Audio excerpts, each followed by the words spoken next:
नर्मदे हर। मैं doctor Mansi Jadhav, doctor Mansi's talks में आपका सबका स्वागत करती हूँ।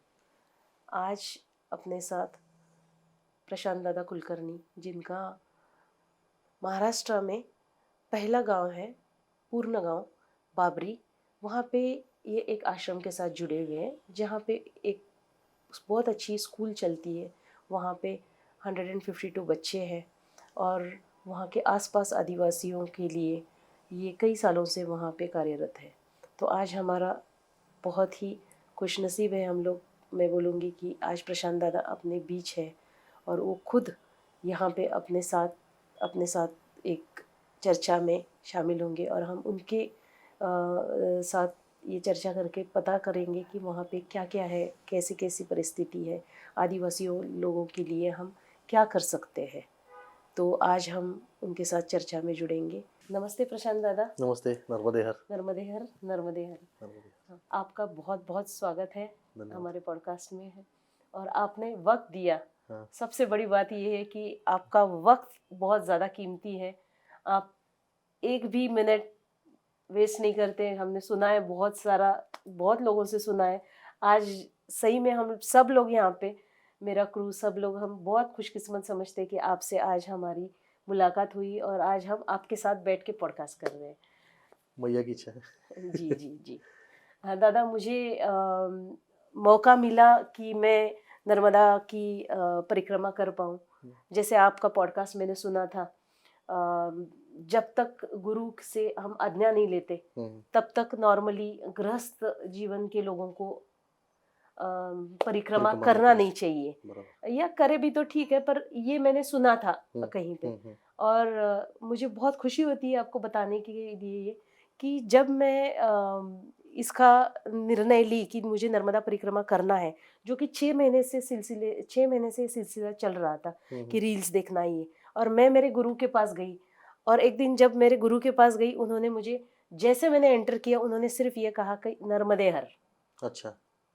और मैं शॉक्ड थी और उन्होंने मुझे बोला कि आप नर्मदा परिक्रमा को जाओ। तो उनके गुरु की आज्ञा के बाद उन्होंने मुझे शंकर महाराज का छोटा एक मूर्ति भी दिया, बोले कि जहाँ भी जाओगी इसके साथ लेके जाना। और वहाँ से मेरी नर्मदा मैया की परिक्रमा शुरू हुई। तो उस वक्त तो मौका नहीं मिला आपसे मिलने, पर आज मिले, वहाँ तो नहीं मिले पर आज यहाँ पुणे में मिल रहे।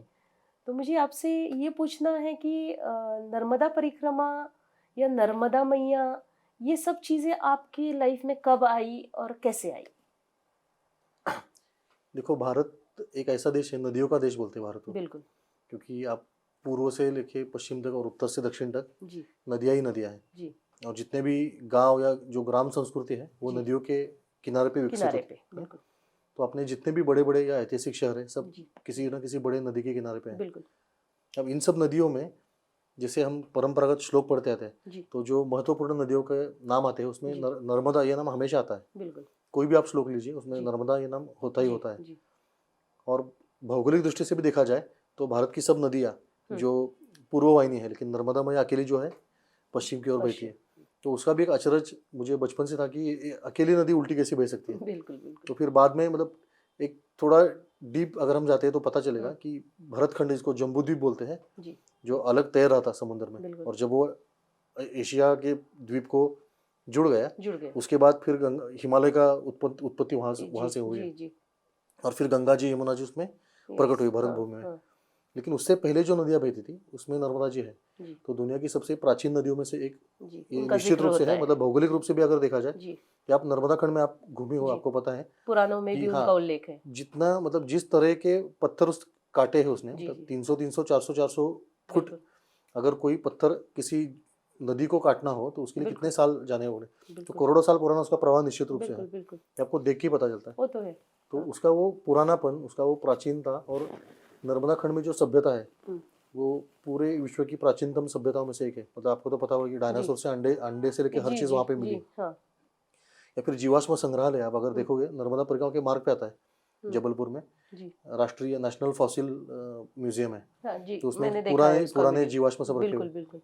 तो काफी पुराना, मतलब अगर आप भक्ति भाव और भक्ति मार्ग को पूरा छोड़ दो तो सिर्फ एक ज्योग्राफिकली देखना हो या फिर हिस्टोरिकली देखना हो या फिर सोशियोलॉजिकली देखना हो या फिर किसी भी एंगल से, सामाजिक जी एंगल हो, किसी भी कोण जी से आप जी देखेंगे तो नर्मदा खंड एक अद्भुत ही है बिल्कुल और आपको अट्रैक्ट करेगा ही करेगा। तो बिल्कुल उस तरह का अट्रैक्शन मुझे था ही, लेकिन कुछ परिक्रमा से भी मिले जिन्होंने परिक्रमा करी है, ऐसे कुछ लोग नज़दीकी मिले, तो उनके अनुभव सुन के या फिर सबसे पहले तो मैं जगन्नाथ कुंडे जी का जो पुस्तक था नर्मदे हर हर, वो सबसे पहले मैंने पढ़ा था। उसके बाद से वो अंदर में एक इच्छा जागृत हुई थी कि परिक्रमा जी कभी ना कभी करेंगे। हम्म, लेकिन जब अनुभव हम्म, सुनते गया तो इच्छा जी और दृढ़ होती गई जी और फिर माई का बुलावा आना पड़ता है, तो वो भी आ बिल्कुल गया।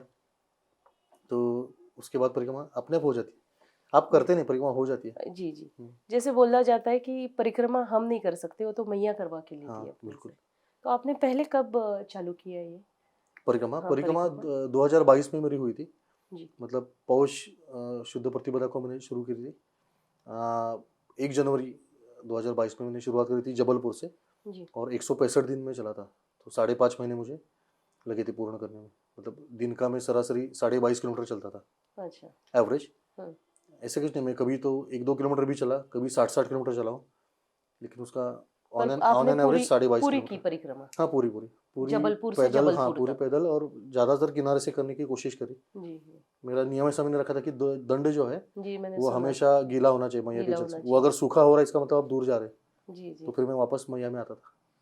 पर वैसे देखा जाए तो दादा ये बहुत कम लोग हैं जिन्होंने बिल्कुल किनारे किनारे से परिक्रमा की है, और जो ये रूल रखते हैं कि हम्म, दंड मेरा पानी में गीला हम्म, रहना हम्म, चाहिए। हम्म। ऐसे बहुत कम लोग ऐसा बहुत दृढ़ निश्चय करके निकलते हैं, या ये नागा साधु संकल्प होता चलते हैं, है? नागा साधु कुछ चलते हैं, जी कुछ अघोरी भी चलते हैं, मैंने मतलब मुझे मिले थे रास्ते जी में।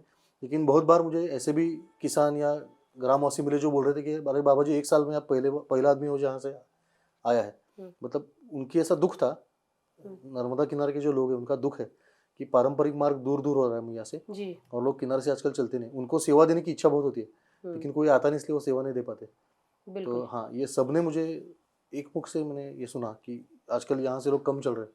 तो जी मेरी वो एक इच्छा थी कि मैं किनारे से ही चलूँ, क्योंकि मैया का दर्शन होना चाहिए। कभी मुझे ऐसा पूछना नहीं पड़ा कि अभी आगे कहाँ जाना है बाबू जी, हम्म। क्योंकि मैया दिखती रहती थी, तो पूछने का कोई सवाल ही नहीं। तो ऐसा एक भी दिन नहीं हुआ कि आप मैया को देखे नहीं, या मैया? है ऐसे हाँ जो अभी मैया में ना 4-5 बड़े बांध है। जी वो बांध जहाँ पे बने हुए हैं हम्म, वहाँ पे आप मैया के किनारे पे चल ही नहीं सकते, क्योंकि वहाँ पे जी जो बैक वाटर होता है मैया का, जी वो जी जलस्तर इतना बढ़ जाता है और अंदर अंदर घुस जाता है गाँव में, जी जंगलों में, तो जी वहाँ पे चलना मुश्किल होता है। तो वो एक 4-5 जगह है, वो छोड़ के ओंकारेश्वर बांध है, पुनासा बांध है, हम्म, बरगी बांध है, या फिर अपना सरदार सरोवर बांध जी है, लेपा बांध है। हम्म, लेकिन लेपा बांध के इधर में चला था किनारे से, तो कुछ कुछ बांधों के इधर किनारे से चल सकते हैं। हम्म, उसमें थोड़ी आपत्ति ज़्यादा है। जी मैं आपको एक आंकड़े बताऊं तो मैंने तो नंगे पाँव शुरू करी थी परिक्रमा, लेकिन हम्म, किनारे से चलना हो तो चप्पल पहनना है, ऐसा मुझे साधुओं ने बताया, क्योंकि करंट वाले वायर्स रहते हैं जो मोटर वाले, जी वहाँ पानी जी खींचने जी के पंप हाँ जो है, हाँ तो उसका झटका वगैरह लग सकता है। तो मुझे कुल मिला के 15 जोड़ी जूते लगे थे।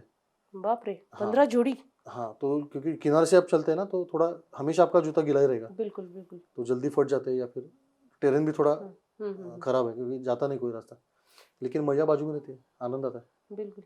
और नागा साधु जब आपके साथ चल रहे थे, हम्म, ऐसे कभी कुछ अलग एक्सपीरियंस उनके साथ, या उनकी एनर्जीज कुछ अलग रहती है? बिल्कुल बिल्कुल। नॉर्मल अपने लोग जो हम्म, चलते हैं, हम्म, हम्म, उनका उनके साथ चलना, उनके वाइब्स, हम्म, और नागा साधु के साथ चलना, या अगर वो दूर भी रहेंगे हम्म, तो वाइब्रेशंस हम फील कर सकते। हम्म, मैं इसलिए बोल रही हूँ क्योंकि मैं कुंभ में 20 दिन थी, हाँ प्रयागराज में। जी, तो उनका प्रेजेंस भी हाँ अपने को उनके वाइब्स फील करा सकता है, बराबर। क्योंकि अगर आप उतने सेंसिटिव हो, और मुझे पता है आप तो बहुत अलग लेवल के हो, तो आपका क्या हम्म। एक्सपीरियंस रहा होगा? आपका क्या? नागा साधु एक तो अकेले चलते हैं। जी आप उनको अगर विनती भी करोगे कि आप मैं आपके साथ चलूंगा, तो आपको कभी कोई साथ में अच्छा लेंगे, वो अपने अकेले अकेले चल अकेले मस्ती में रहते हैं वो, जी और नंगे पाँव चलते हैं।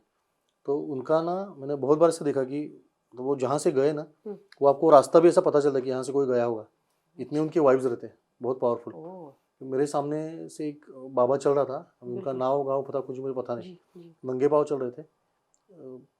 वो कम उम्र थी उनकी, मतलब उम्र देखी जाए तो वैसे साधु की उम्र देखी नहीं जाती और वो पता तो भी नहीं चलती देख के। पता भी नहीं चलता। लेकिन वो नंगे पाँव ऐसे रास्ते से चल रहे थे जहाँ पे पूरे कांटे ही कांटे थे, जी और उनके मुझे चरण दिख रहे थे, तो वो देख के उनके पीछे चलने की कोशिश करी, तो जूते होने के बावजूद मुझे वो कांटे चुभ रहे थे, और वो उन्हीं कांटों पे से चल के गए थे। मतलब उनको कांटे लगे होंगे पक्का, लेकिन उनका 100% देह बुद्धि का पूरा नाश हो गया था, तो उसमें से वो चले गए थे और बहुत गति से चले गए थे। तो नागा साधु है मतलब।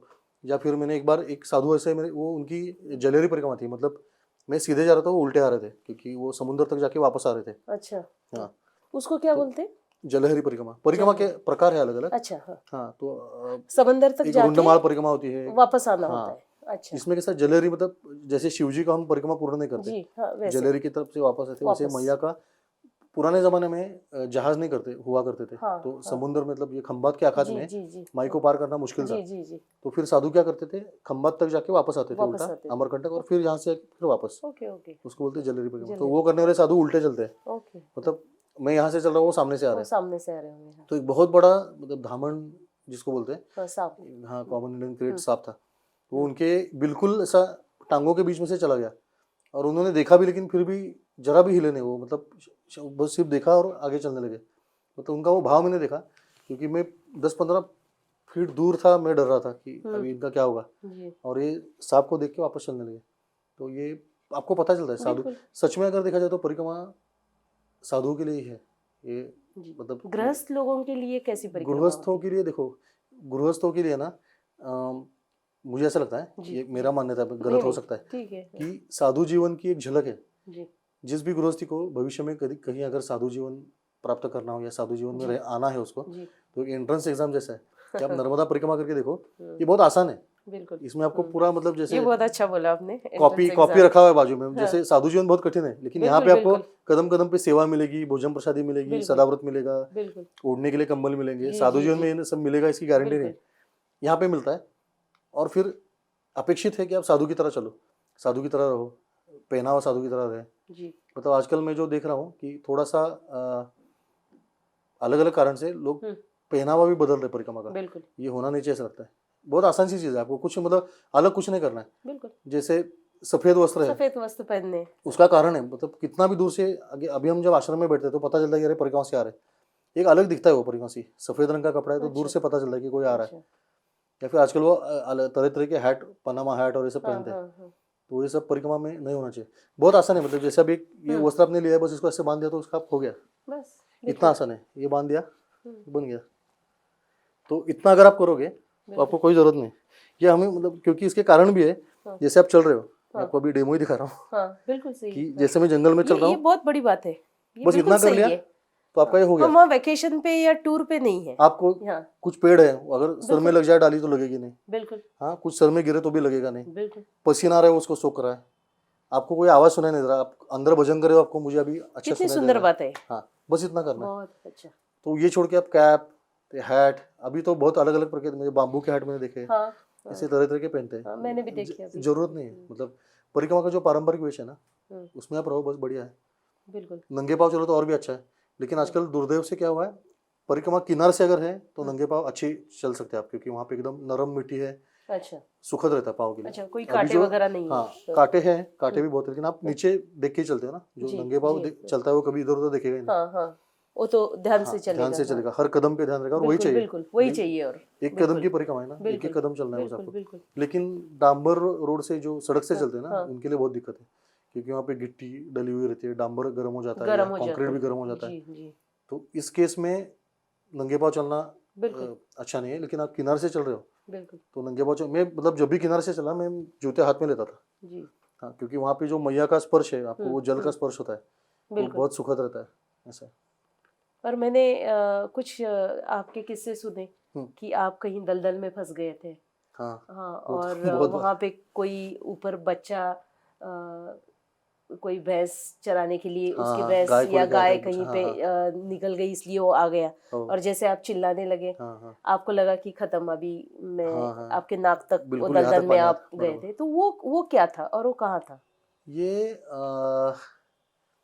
एक्चुअली ना, मैं किनारे से ही चलता था, जी और किनारे पे आपको मतलब मैं समझ गया था कि आप अगर किसानों को या गाँव वालों को रास्ता पूछते हो जी, तो आपको भटका सकते हैं, क्योंकि उनका खेत से जाना पड़ता है ना, तो वो बोलते हाँ हैं कि ऊपर से रास्ता है। हाँ, ऊपर से लेकिन है। मछुआरे हाँ बिल्कुल, या फिर जो चराहे होते हैं, हाँ मतलब हाँ हाँ गवारे जिसको हाँ बोलते हैं, हाँ, ग्वाले, ग्वाले, हाँ। ये और मछुआरे और ये केवट, ये आपको सही रास्ता बताते हैं। अच्छा। तो मैं जब भी जाता था तो किसी की राह देखता था, तो जी। वहाँ पे मैं जब गया तो वो नदी पार करनी थी, वहाँ पे ममतागिरी नाम के एक बहुत अच्छे संत है, उनका आश्रम है, अच्छा। तो उनके भी दर्शन करने थे। और वहाँ पे जी। जो शिवलिंग है हम्म। वो नेपाल का जो पशुपतिनाथ है जी, हाँ उसके हाँ। साथ उसकी प्रतिष्ठापना हुई थी, उसका एकदम वो प्रतिरूप है। बहुत अच्छा, तो हाँ। इसलिए मुझे वहाँ जाना था, लेकिन फिर वहाँ पे कोई मिला ही नहीं, इसलिए फिर मैंने बोला मैया भी तेरी इच्छा में घुस रहा हूँ, ऐसे करके मैं उस नदी में घुस गया। हाँ। और वहाँ पे दलदल में फंसते फंसते मैं बहुत नीचे तक गया था। लेकिन तब अचानक वो लड़का मुझे दिखा सामने, जो उसकी गाय वहाँ पे दौड़ के आई, तो हाँ। गाय के पीछे वो आया था। वो मैं यही थी। हाँ, तो उसने मुझे वो हाँ।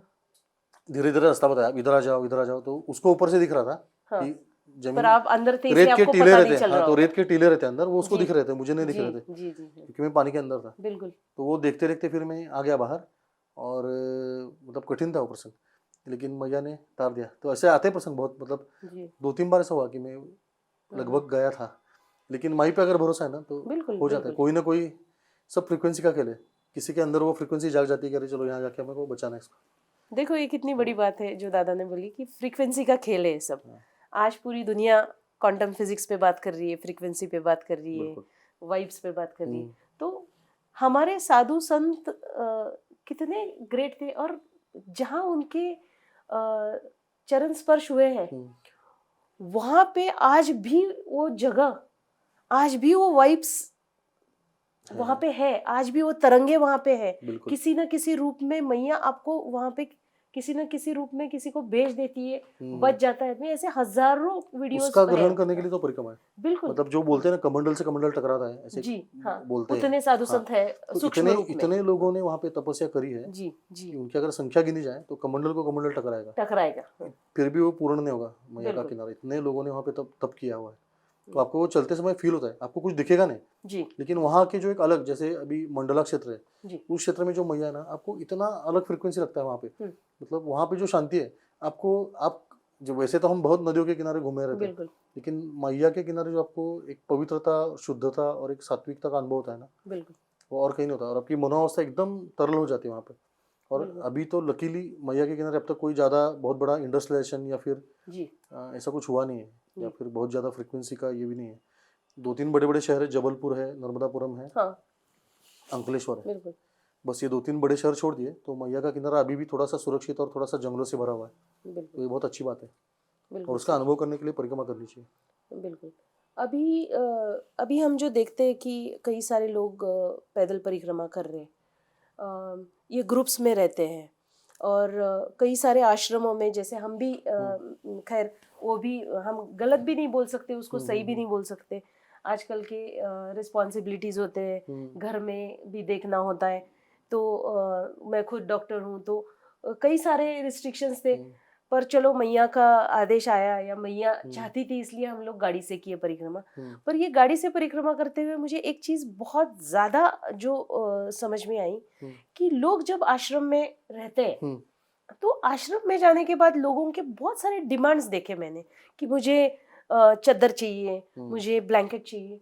तो बेसिकली ये ट्रेंड बदल गया है, या पहले से ही ऐसा था, नहीं, या ये ट्रेंड अभी मैं तो 2022 से देख रहा हूँ, जी लेकिन वो बदलता हुआ दिख रहा है क्लियरली, जी क्योंकि मैं जब परिक्रमा में था उस समय के लोगों के मैंने देखे थे डिमांड क्या है, जी और अभी जो पिछले 2-3 साल से कुछ ज़्यादा बढ़ता हुआ दिख रहा है। क्योंकि देखिए, इसीलिए तो बोला ना कि गृहस्थियों के लिए परिक्रमा है नहीं, जी परिक्रमा ये साधुओं के लिए बिल्कुल है। बिल्कुल और अगर गृहस्थियों को वो परिक्रमा करनी है तो साधुओं की तरह अगर करेंगे, करने में। अयाचित वृत्ति से, मतलब बिल्कुल आपको कुछ मांगना नहीं है, मांगने का बिल्कुल अधिकार नहीं है, क्योंकि आप उस समय याचक हो, और एक बिल्कुल याचक के स्वरूप में आप परिक्रमा कर रहे हो। अगर कोई दे रहा है तो अच्छी बात है, बिल्कुल अच्छी मैया बात की कृपाएं मान के आप उसको स्वीकार कर है। सकते बिल्कुल हैं। बिल्कुल लेकिन प्रसाद मुझे समझ ये के। चाहिए, या फिर हाँ लिटरली, मतलब मैं आपको हाँ अतिशयोक्ति नहीं है कि आज मेनू में क्या है, ऐसा लोगों ने पूछा था मुझे, मतलब तो इनको तुरंत बताना पड़ा कि ये आश्रम है, यहाँ पे मेनू नहीं होता, मेनू होटल में होता है, यहाँ पे प्रसादी होती है। ऐसा कैसे पूछ सकता है तो कोई? प्रसादी भी देखो कैसे होता है कि जो वहाँ पे लाके दिया किसी ने, जी उससे प्रसादी बनती है, उससे या ही फिर जो बनती है। लाना है। बिल्कुल हाँ? अब हम वहाँ पे क्या लाना है, या फिर वहाँ पे क्या कोई लाके देगा, इस पे तो आश्रम संचालक का नियंत्रण नहीं होता। बिल्कुल बिल्कुल। अब जैसे कुछ कुछ आश्रम है जो बहुत जो अच्छे शहरों के शहरों में किनारे है, या फिर हाँ, या सड़कों कनेक्टिविटी है, सड़कों से जुड़े बिल्कुल हुए हैं, जुड़े हुए वहाँ पे आपको हर सुविधा मिल सकती है। लेकिन जो दूर दराज क्षेत्र है, जैसे ये बिल्कुल मंडला क्षेत्र हुआ, दिंडोरी जिला हुआ, या फिर अपना शूलपाणी की झाड़ी, शूलपानी की। इस क्षेत्र में सच में रास्ते नहीं है। इस क्षेत्र में मतलब कुछ भी लाने के लिए बहुत दूर तक जाना पड़ता है। तो ऐसे क्षेत्र में तो एटलीस्ट लोगों ने ये संभालना चाहिए ये कि सोचना चाहिए हाँ। क्योंकि वो होटल नहीं है कि हम पूछे वहाँ पे कि मेन्यू क्या है। और कंबल भी कैसे, हाँ, देखो वहाँ पे हाँ। कंबल बांटने के लिए रखे होते हैं, वहाँ पे थालियाँ हो, कंबल हो, जो भी हो, गिलास, बिल्कुल। सब हम बांटने के लिए रखे होते हैं। लेकिन बहुत बार हम क्या ऐसा अनुभव है, जो उसके पास हमारे पास वीडियो भी लेके रखे हुए अच्छा, हाँ। कि कंबल बांट दिए तो सुबह वापस लौटाने के बजाय वो लेके गए। ओह, अब लेके गए तो हमको आनंद है क्योंकि वो बिल्कुल। ले जाने के लिए दिया है, चलो वो भी सेवा हो गई। लेकिन जंगल में फेंक क्या है। तो हम और दिनेश हम जाके जंगल से कंबल रोज, वो हमारा एक ही कार्यक्रम रहता था कि जंगल में जाओ और सब 3-4 कंबल तो मिल जाते थे पेड़ों पे लटके हुए या फिर जमीन में गिरे हुए, उनको लाना है, धो के वापस सुखाना है और फिर काम में लाना है।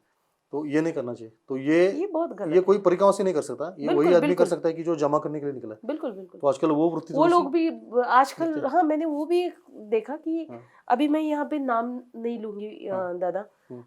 अभी अपना ये डिस्कशन इस मोड़ पे आया है इसलिए मैं कुछ लोगों को मिली थी, तो कई सारे लोग नंबर लेते हैं, आपको पता है। और हम लोग गाड़ी में थे, परिक्रमा कर रहे थे, मेरे साथ एक इंडियन ओरिजिन के थे पर वो थाईलैंड में रहते थे, तो वो थोड़ा फॉरेनर देख के लोगों को लगता है कि अभी इनसे पैसे लेने हैं। तो कुछ लोगों ने नंबर लिए थे। मुझे रोजाना कुछ फोन आने लगे अभी कि जो मिले थे परिक्रमा में कि मुझे पैसे चाहिए, आप मुझे भेज दीजिए, मुझे बहुत ज़रूरत है दीदी पैसों की। कभी मैं पेशेंट कर रही हूँ तो भी कम से कम जैसे कि मुझे कुछ देना है उनका, इतने फ़ोन आने लगे। तब मुझे बड़ा बुरा लगा, मुझे गुस्सा नहीं आया उस बात पे, मुझे ये बुरा लगा कि इससे परिक्रमा में ऐसे लोग होते हैं। ये जब और लोग बोलते हैं फिर हमको बुरा लगता है, जैसे अभी मैं भी बोल रही हूँ, ये भी गलत है, बोलना नहीं चाहिए, पर ये हकीकत है जो हुई है और जो मेरे साथ हुई है। फिर मैंने जो हुरा मेरे फ्रेंड है थाईलैंड की, उनको फ़ोन करके बताया मैंने कि देखो कुछ लोगों के फ़ोन आ रहे पैसों के लिए, तो आप भी थोड़ा सा सावधान रहिए, क्योंकि देखो घर गृहस्थी बोलने के बाद सबको है, हर कोई अपना अपना कर सकता है, बट वहाँ कुछ लोग जैसे इकट्ठा करने के लिए भी परिक्रमा में लोग घूमते हैं। ये मैंने खुद देखा है और मुझे खुद उसका एक्सपीरियंस आया। अब इसका एक दूसरा बाजू हम ऐसा सोचते हैं कि चलो ये जो लोग हैं ये मान लो कहीं और जाके भ्रमित होते, उससे अच्छा नर्मदा खंड में विचरण कर रहे हैं, मैया के बाजू में, तो वो भी अच्छी बात है, क्योंकि उनको ज्यादा से ज्यादा सहवास मिलेगा तो साधु संतों और परिक्रमा से कोई मिलेगा। हाँ, या वो ज्यादा से ज्यादा मांगेंगे तो अन्न मांगेंगे, या फिर देखो परिक्रमा में वैसे तो पैसे की जरूरत नहीं है, मतलब मैं स्वानुभव से बता रहा हूँ कि मैंने साथ में मोबाइल नहीं रखा था, मेरे साथ में 1 रुपया भी नहीं रखा, एक भी पैसा नहीं था मेरे पास। और कभी मतलब परिक्रमा शुरू करने से लेकर अंत तक मुझे 1 रुपया भी कभी मांगना नहीं पड़ा, और कभी लोग देते गए और हम बांटते गए, क्योंकि परिक्रमा का नियम क्या है कि आपको रखना नहीं है, रखना नहीं है, बांटना है। किसी ने जो मांगा दे दिया, किसी ने जो दिया आपने ले लिया, बस इतना सिंपल है। बिल्कुल सही है। तो पैसे भी आते गए और जाते गए। हाँ, तो पैसे की जरूरत नहीं रहती परिक्रमा में। तो ऐसा अगर कोई मांग रहा है तो उन्होंने सोचना चाहिए मैया पे भरोसा नहीं, इसलिए पैसे पे भरोसा है। हाँ, तो ठीक है, लक्ष्मी है, आपको चाहिए तो लक्ष्मी भी एक देवता ही है, हमको भी लेकिन पैसे देते नर्मदा मैया ऐसी देवता है कि जिसको जो अगर आप साथ में रखोगे, जो आपके साथ है विराजमान, तो आपको लक्ष्मी देवता की जरूरत नहीं है। बिल्कुल।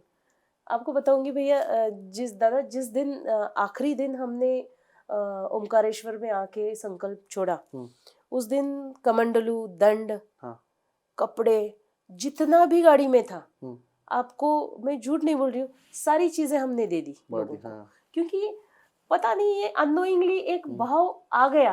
और जब से परिक्रमा से आई हूँ, मुझे बताने में ये बहुत खुशी हो रही है कि मैं सिर्फ दे रही हूँ चीजें, घर में भी कपड़े हो, चीजें हो, कि वो जो एक इसको वैराग्य भाव तो नहीं बोलेंगे हम, पर देने की भावना बहुत हुई है। ये भी एक मतलब देखो, किसी भी चीज से हमारा अटैचमेंट होता है ना, बिल्कुल, वो अटैचमेंट को डिटैच करना ही तो परिक्रमा का यश है। बिल्कुल। जैसे मुझे एक परिक्रमा में, एक भी नाम नहीं लूंगा, एक बहुत बड़े गांव के कलेक्टर थे जो परिक्रमा में आए थे।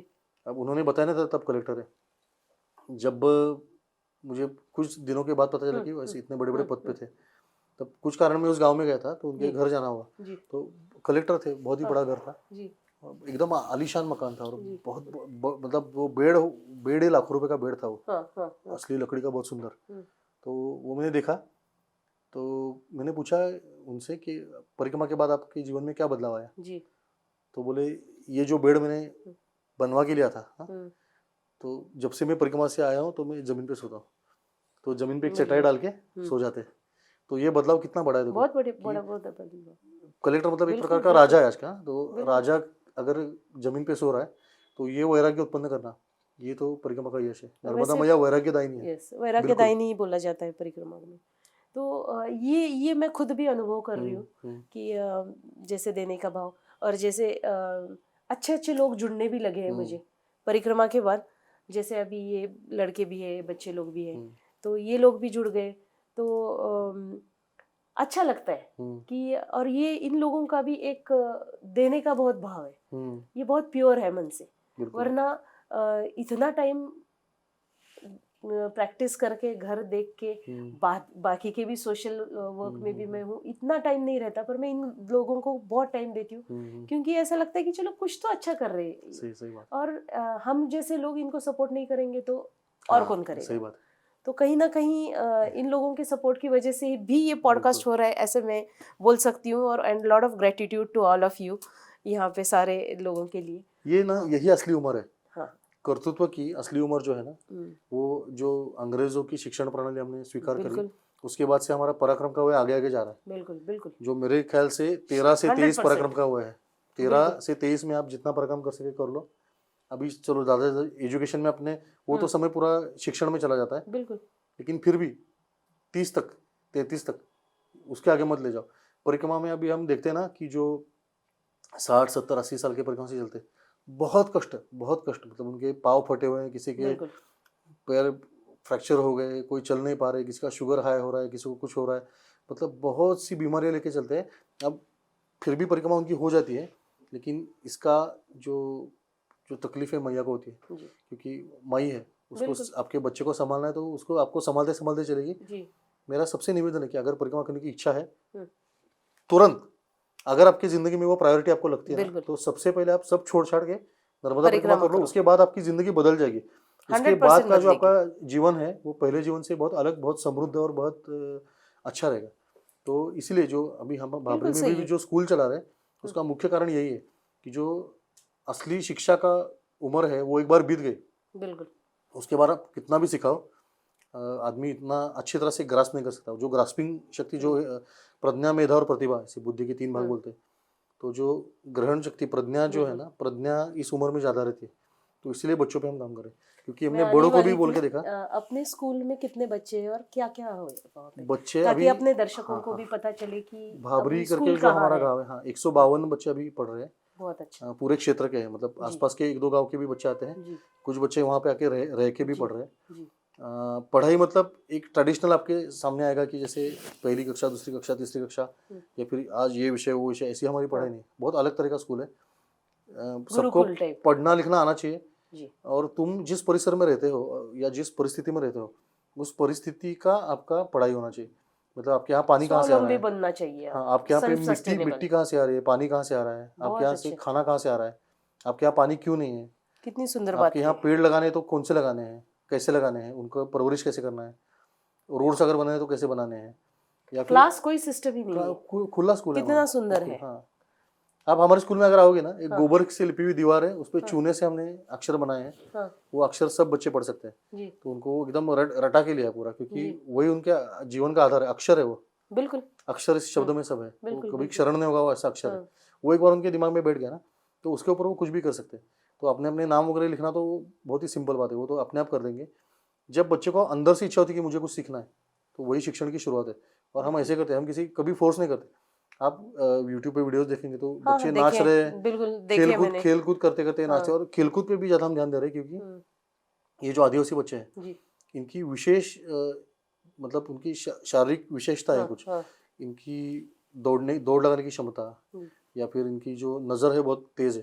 तो आर्चरी हो या फिर तीरंदाजी, ये सब खेल में वो बहुत माहिर हो सकते हैं। तो उनको इस दिशा में हम प्रयास करें कि इसका थोड़ा उनको ट्रेनिंग मिले। तो स्कूल मतलब ऐसा कोई ट्रेडिशनल स्कूल हमारा नहीं है। मैं उसका हमेशा अगेंस्ट था। मतलब मैं जिस शाला में पढ़ा वो भी बहुत अलग प्रकार की शाला थी, ज्ञान प्रबोधिनी करके पुणे में। बहुत अच्छी। तो वहाँ पे जो संस्कार मुझे मिला वही मैं यहाँ देने की कोशिश कर रहा हूँ, कि बच्चों में एक नेतृत्व गुण विकसित हो, ऐसा कि वो अपने समाज का, पहले अपने घर का, फिर समाज का कल्याण, अपने खुद का, फिर अपने घर का, फिर अपने समाज का, और अंत में अपने देश का और पूरे मानव जाति का कल्याण का सोचे। बिल्कुल तो बहुत वो अच्छा। जो वो शिक्षण है वो मिस हो रहा है आज की बिल्कुल शिक्षण व्यवस्था में। बिल्कुल और मैं तो अच्छी बात मानता हूँ कि हमारे इधर स्कूल नहीं है, सरकारी स्कूल नहीं होना, ये मैं एक तरह से अच्छी बात मान रहा हूँ। क्योंकि जो ट्रेडिशनल स्कूल है ना वो ऐसे एक ढांचे में ऐसे बिल्कुल सही है। एक वो जैसे भेड़ बना चाल रहे सब। होती है, वो हाँ भेड़ बिल्कुल, चाल के हाँ जैसे। भेड़ चाल जैसे हाँ अपने को नहीं बिल्कुल बना भेड़ रहे। चाल है वो। तो ये बच्चे आप मतलब परिक्रमा से बोलते कि अरे हम ये बच्चे खुद होके बात कर रहे हैं, खुद होके आगे आएंगे, बात करेंगे, गाने गाएंगे, उनका सामान लेके जाएंगे। तो ये जो एक प्रोएक्टिवनेस है ना बच्चों जी को, जी वो वहाँ पे प्रोड्यूस हो रहा है। और सबसे अच्छी बात क्या है कि पर्यावरण की रक्षा करने का दृष्टिकोण जो है, जी। वो जो इनके 2-3 पीढ़ियों में उनको नहीं प्राप्त हुआ था कुछ कारणवश। क्योंकि देखो यहाँ बैठ के बोलना ऐसे में आसान बहुत है, आसान है। बिल्कुल सब वहाँ पे जब आप एक जंगल में पड़े हो जहाँ पे आपको कुछ नहीं, बिल्कुल बारिश की आपकी खेती चलती हो, तो आपको कुछ ना कुछ तो सर्वाइवल के लिए करना बिल्कुल पड़ेगा। बिल्कुल वो इन पीढ़ियों ने किया है, लेकिन परंपरा आबादित रखी है। जी मतलब वहाँ के आदिवासी आज भी देखना आप कि परिक्रमावासियों की सेवा के लिए कुछ भी करेंगे। जी। हाँ, ये वही क्षेत्र था जहाँ से जाने के लिए परिक्रमावासी पहले डरते थे, लेकिन या आज अगर पहले वहाँ की सेवा मैंने देखोगे, सुना, हाँ। आज वहाँ की सेवा इतनी अद्भुत लेवल पे गई है ना। पहले बहुत डरते थे बिल्कुल। लोग जाने के लिए, पर अभी यही लोग तो इसका बिल्कुल। कारण ऐसा था कि देखो उनकी वहाँ का जो अर्थकारण था, हाँ वो पूरा नर्मदा मैया के किनारे पे जो तीर्थ क्षेत्र थे, वहाँ पे बिल्कुल आने जाने वाले लोग, इसके ऊपर उनका अर्थकारण था। वो जी सब तीर्थ स्थल अभी डूब में चले गए, बिल्कुल तो उनका अर्थकारण पूरा डूब गया। बिल्कुल। फिर और अभी जो करेंगे क्या? खेती योग्य जमीन थी वो भी डूब गई, तो जंगल में बिल्कुल बैठ के करेंगे क्या? करेंगे क्या? तो इसलिए कुछ गाँवों की कुछ पीढ़ियों ने वो किया था, सबने नहीं किया। लेकिन लखनगिरी बाबा जब आए, उन्होंने सबसे सबसे महान उनका कार्य है कि इन लोगों को उन्होंने इकट्ठा करके मतलब भगवत भजन का महात्म्य बताया। जी और अभी आज की तारीख में आप अगर देखोगे तो परिक्रमा मार्ग सबसे सुंदर वही होगा, मुझे तो लगता है। जी क्योंकि वहाँ पे मतलब मैया के किनारे से भी आदमी को चलने का आनंद मिलता है, लेकिन कठिन से कठिन रास्ते, कठिन से कठिन पहाड़ हम कब चढ़े और कब उतरे पता भी नहीं चलता। पता भी नहीं। और ये परिक्रमा की शुरुआत में ही आता है। अगर ओंकारेश्वर से शुरू करते हैं तो शुरू में आता है। तो शुरू में ही इतना कठिनाई प्राप्त झेल लेने के जी। बाद फिर उसको पता आसान चलता हो है कि अरे जाता है परिक्रमा आगे। बहुत आसान है। बिल्कुल हाँ, तो ये मैया ने ही एक तरह से लगता है कि मैया ने शूलपाणी की जो झाड़ी है ना, ये खास परीक्षा के लिए रखी है, ऐसा मुझे हमेशा लगता बिल्कुल है। बिल्कुल। और हम सबको समझाते, परिक्रमा से जो भी आते हैं ना, पूछते हैं अरे आगे कैसा रहेगा। मतलब कुछ नहीं बाबा जी, बस एक कदम की सोचो, आप चले जाओगे। ये बहुत अच्छी बात है, एक कदम की सोचो। एक कदम की सोचना। हाँ ये बिल्कुल 2 लाइन है, पर ये कितने खूबसूरत है कि परिक्रमा एक इज कदम की सोचो। 1 स्टेप एट अ टाइम। हाँ परिक्रमा is 1 step at a time. आपको एक ही कदम का सोचना है बस। बस अगर आप एक कदम चल रहे हो अपने तो घर आप में, परिक्रमा कर आप सकते हो। खड़े रहो अभी और एक कदम चल के देखो। अगर आप एक कदम चल पा रहे हो तो इसका मतलब आप नर्मदा परिक्रमा कर सकते हैं। बहुत बहुत अच्छा क्योंकि बोला आपको आपने। 1 स्टेप एट अ टाइम चलना है। एक बिल्कुल कदम चले, ठीक है, रुक गए, फिर अगर लगे दूसरा कदम रख सकते तो रखो, चलो आगे। तो बहुत। ऐसे आप कब परिक्रमा पूरी होगी आपको पता भी नहीं चलेगा। 3800 किलोमीटर की परिक्रमा कब होगी पता भी नहीं चलेगा। सिर्फ उसका एक मोटिवेशनल कोट या लाइन है कि One एक step at कदम a की time। सोचो, 1 स्टेप एट ए टाइम। बहुत सुंदर। स्वामी विवेकानंद जी ने बोला था ना कि जी लिव मोमेंट टू मोमेंट। बिल्कुल इस क्षण में जो बस, बिल्कुल भविष्य की कोई चिंता नहीं और भूतकाल का कोई चिंतन नहीं। बिल्कुल। आगे बस क्या होगा सोचना नहीं है, पीछे क्या हुआ है सोचना नहीं है। वो पता, क्योंकि बिल्कुल परिक्रमा आपको अनुभव देती है कि अरे तुम सोचो मत, तुमको सब मिलने वाला है। ये अनुभव पग पग पर और हर परिक्रमासी को मिलता है। ये बिल्कुल कितनी बड़ी बात है, आप सोचो कि आज मतलब इतनी 21वीं सदी चल रही है जी और लोग इतने एआई और साइंस के पीछे दौड़ रहे हैं, बिल्कुल लेकिन आज भी ये मौजूद मतलब एक उपस्थित है नर्मदा मैया बिल्कुल जैसी महाशक्ति कि जो एक नहीं दो नहीं, जितने लाखों परिक्रमासी चलते हैं, हर आदमी को ये बिल्कुल अनुभूति आती है कि जो मन में सोचा उसको मिल रहा है, या फिर उसको जो चाहिए वो और उसी समय पे मिल रहा है। बिल्कुल। ये बहुत बड़ी बात है।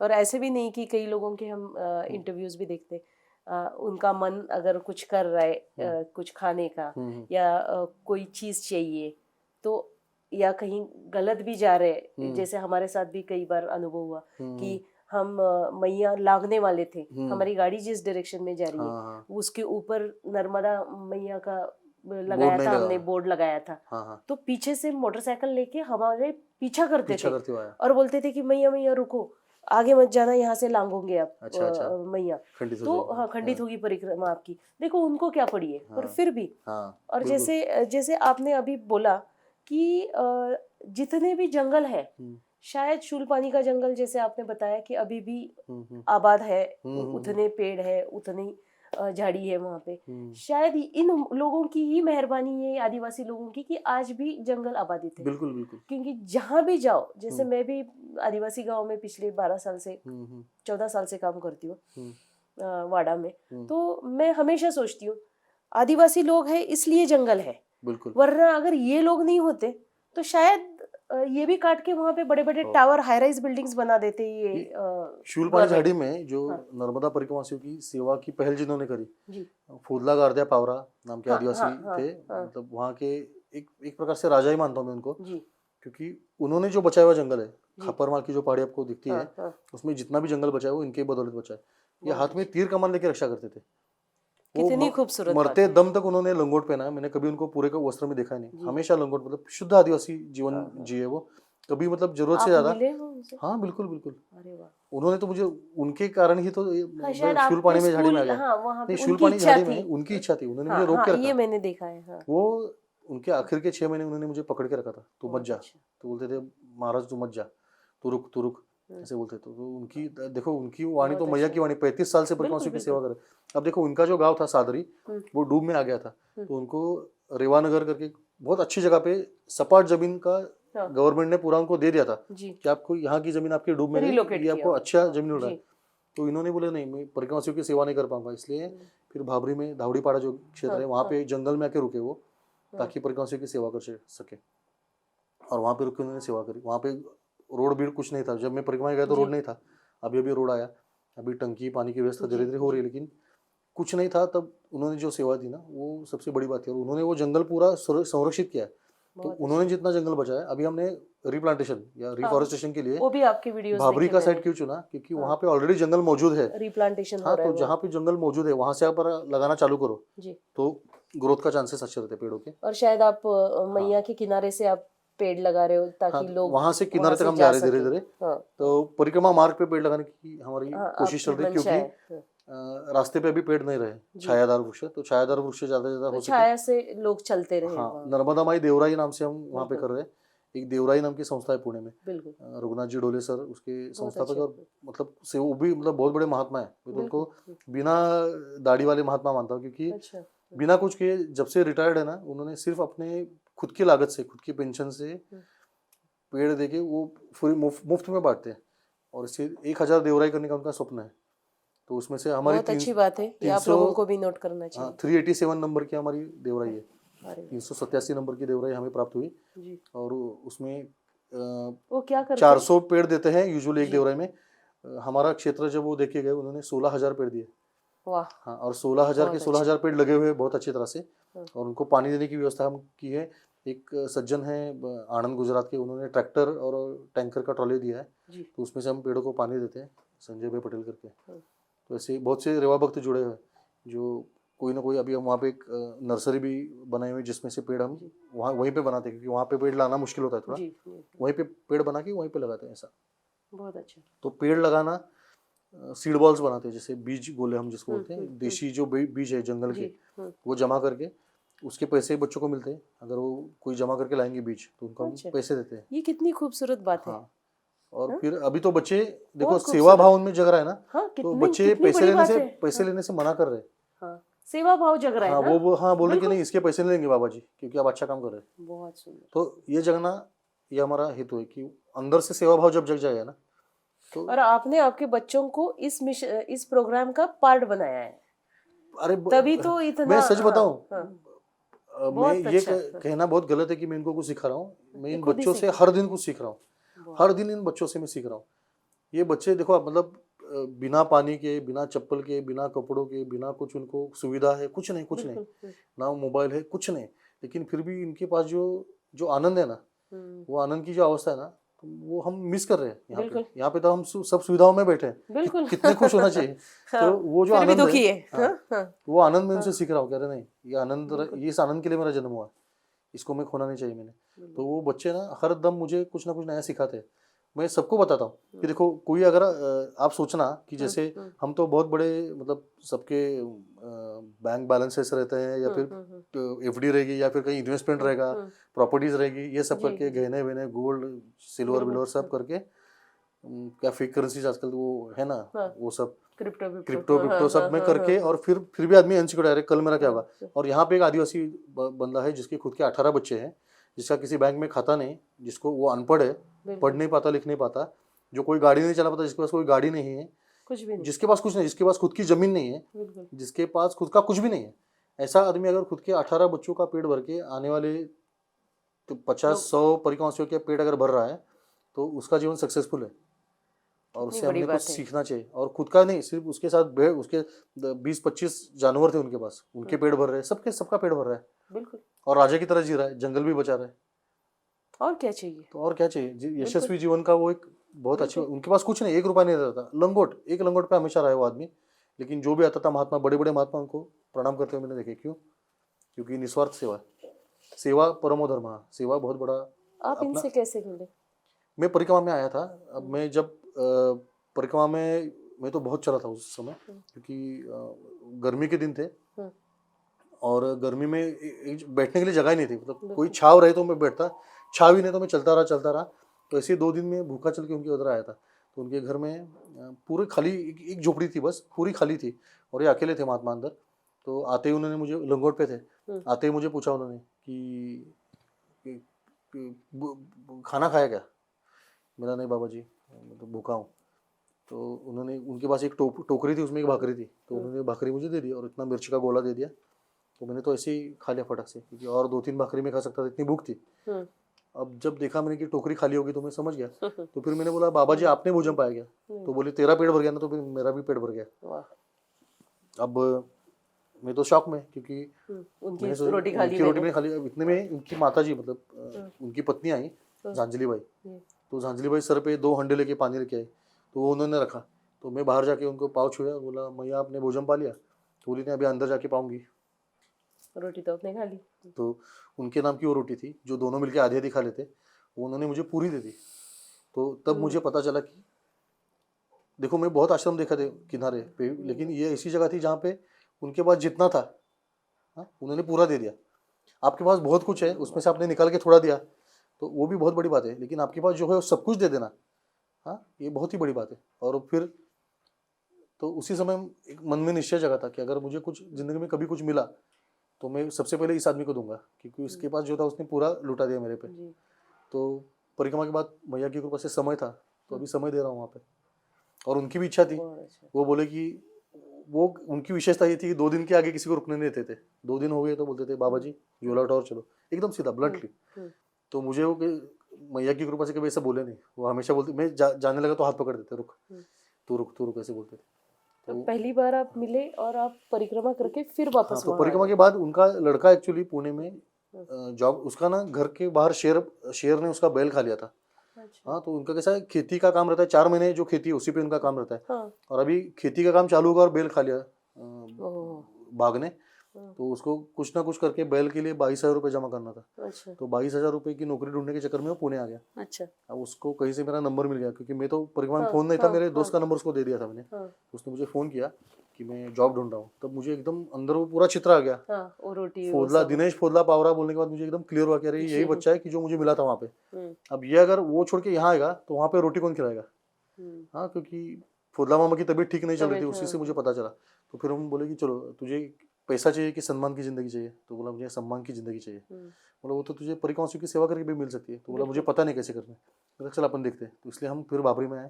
फिर हमने लिटरली बैठ के वहाँ के प्रॉब्लम्स लिस्ट डाउन किए कि क्या क्या प्रॉब्लम है, कि खेती अच्छी नहीं हो रही है, पानी की समस्या है, मिट्टी नहीं है, पेड़ नहीं है, जंगल कट रहा है, वो सब समस्या हमने लिख के ली। और फिर उसके ऊपर एक एक करके उपाय करना चालू किया। तो उसमें सबसे शुरुआत हमने करी थी प्लांटेशन से। तो फिर हमने फॉरेस्ट डिपार्टमेंट का परमिशन लेके पेड़ लाए। पहले 1200 पेड़ लगाए थे, फिर 1400 लगाए। ऐसे धीरे धीरे करते हुए उनको फिर फेंसिंग किया, पानी डालने की व्यवस्था करी।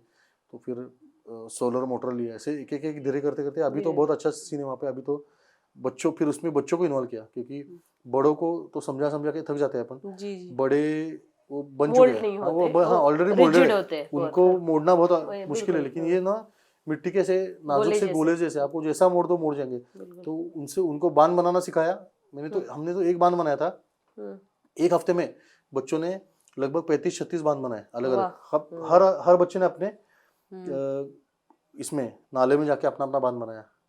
और सब मुझे ले लेके दिखाने के लिए ले जाते थे, बाबा जी मेरा बांध देखो। तो मैं जाके देखता था, अरे वाह, और ये तो मेरे से भी अच्छा बना रहे थे। तो मैंने जो आइडियाज नहीं यूज किए थे वो भी उन्होंने यूज किए।